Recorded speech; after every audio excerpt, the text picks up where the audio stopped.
जय हिंद सभी स्टूडेंट को। स्वागत है आप सभी छात्रों का आज की क्लास में। प्यारे बच्चों, चलिए आज की क्लास को शुरू करते हैं। और सबसे पहले आज की क्लास के क्वेश्चंस और इसके आंसर को सभी बच्चे समझेंगे तब लिखेंगे, ठीक है। तो चलिए क्लास को शुरू करते हैं। आज की क्लास का क्वेश्चन है प्यारे बच्चों कि अवतल दर्पण के मुख्य फोकस को परिभाषित करें, ठीक है।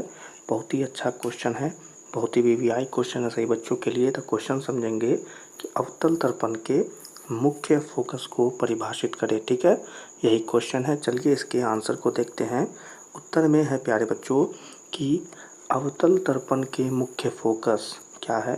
अवतल दर्पण के मुख्य फोकस को परिभाषित इस प्रकार कर सकते हैं कि क्या है। अवतल दर्पण के मुख्य फोकस को परिभाषित क्या करने के लिए करा था, परिभाषित इस प्रकार कर सकते हैं कि जब अवतल दर्पण के क्या है, जब अवतल दर्पण के मुख्य अक्ष के समांतर आपतित क्या है, आपतित सभी किरणें, किसके बारे में बातें हो रही हैं, तो आपतित सभी किरणें परावर्तित होती हैं, ठीक है। सही बच्चे जानते हैं कि आपतित सभी किरणें परावर्तित होती हैं और परावर्तित होकर मुख्य अक्ष के किसके, मुख्य अक्ष के एक बिंदु पर प्रतिच्छेद करती है। क्या है, एक बिंदु पर प्रतिच्छेद करती है, तब वह बिंदु ही जिस पर ये प्रतिच्छेद करती हैं तब वह बिंदु ही अवतल दर्पण का मुख्य फोकस कहलाता है। सही बच्चे समझ गए हैं। जैसे यह पॉइंट है, इसे प्रतिच्छेद करती है तो यही क्या होता है, अवतल दर्पण का मुख्य फोकस कहलाता है, ठीक है। तो यही बातें जाननी थी। इस क्वेश्चन के जो आंसर है यही होंगे। आपको यही बातें भी लिखनी है। इसे और अच्छे से अगर डिफाइन करना होगा तो आप ये इसका उदाहरण दे सकते हैं कि अतः प्रतिच्छेद बिंदु जिसके बारे में हमने बात की बराबर क्या है, अवतल दर्पण का मुख्य फोकस, ठीक है। प्रतिच्छेद बिंदु बराबर क्या है, अवतल दर्पण का मुख्य फोकस, ठीक है। तो यह तो सभी क्वेश्चन के आंसर को ही यही चीज़ दर्शा रहा है। बस यही बातें ऊपर भी बताई गई हैं और यहाँ पर भी वही बातें हैं, ठीक है।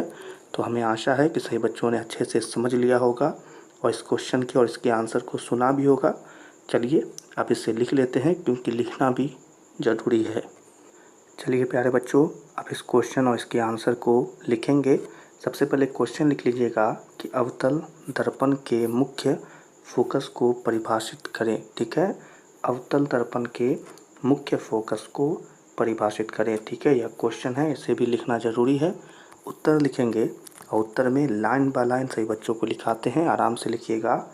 उत्तर में लिखेंगे कि अवतल दर्पण के मुख्य फोकस, क्या लिखिएगा, अवतल दर्पण के मुख्य फोकस को परिभाषित इस प्रकार कर सकते हैं कि फोकस को परिभाषित इस प्रकार कर सकते हैं कि जब, क्या लिखिएगा, कर सकते हैं कि जब अवतल दर्पण के मुख्य अक्ष के, जब अवतल दर्पण के मुख्य अक्ष के, अच्छे से लिखिएगा, जब अवतल दर्पण के मुख्य अक्ष के समांतर आपतित सभी किरणें, समांतर आपतित सभी किरणें परावर्तित होती हैं। सही बच्चे जानते हैं, स्वाभाविक बात है कि परावर्तित होती हैं और क्या है, परावर्तित होती हैं और परावर्तित होकर मुख्य अक्ष के, परावर्तित होकर मुख्य अक्ष के एक बिंदु पर प्रतिच्छेद करती है,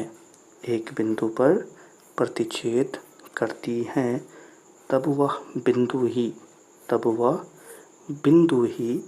अवतल दर्पण का मुख्य फोकस कहलाता है। क्या है, अवतल दर्पण का मुख्य फोकस कहलाता है, ठीक है।